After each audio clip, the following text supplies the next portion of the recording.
treneriui nėra kažkiek neįprasta, kaip ramiai, sakykime, užbaigti čempionatą be didelių aistrų? Yra kaip yra. Manau, kad vyrai atidirbo gerai, kad ir nepasisekė padaryti to, ko visi tikėjosi, bet visi labai stengiasi ir kovojo iki galo. Palaikė mūsų ir publika, kuri susirinko, sakysim, pačias pagrindinės varžybas dėl patekimo į prie olimpinės žaidynės. Ir šiandieną tai turim tokį norą paprasčiausiai gerai sužaisti, kad visas tas čempionatas užsibaigtų su gera nota ir su gera nuotaika.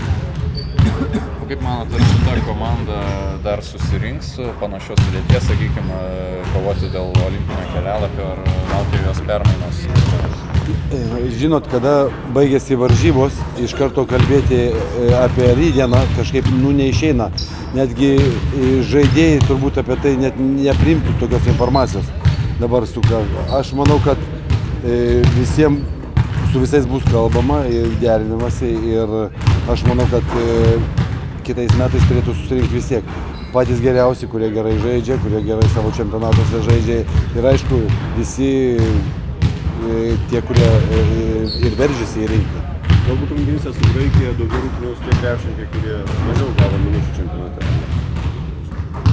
Viskas priklauso nuo žaidimo momento. Teisingai, jeigu, sakysim, taip, palaikysim didelį tempą, bus reikalinga didelė rotacija, tai aišku, jokių būdų negalėsime nulaikyti šitų visų žaidėjų aikštelėje. Aišku, pakeisime ir mano manimu būtų tikslinga duoti daugiau pažaisti tie, kurie mažiau žaidžia. Tai šiandien visgi mėgausi tie žaidimu, ar reikia stipriai spausti ir daug laimėti? Nežinau, man atrodo, kad keista, mūsų tokia padėtis yra kaip ir graikų.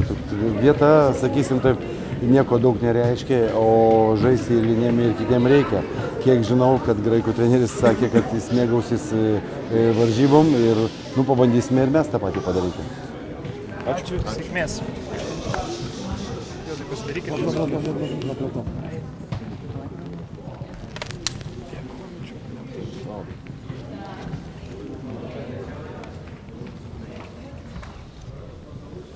Čempionatas nesibaigėsi.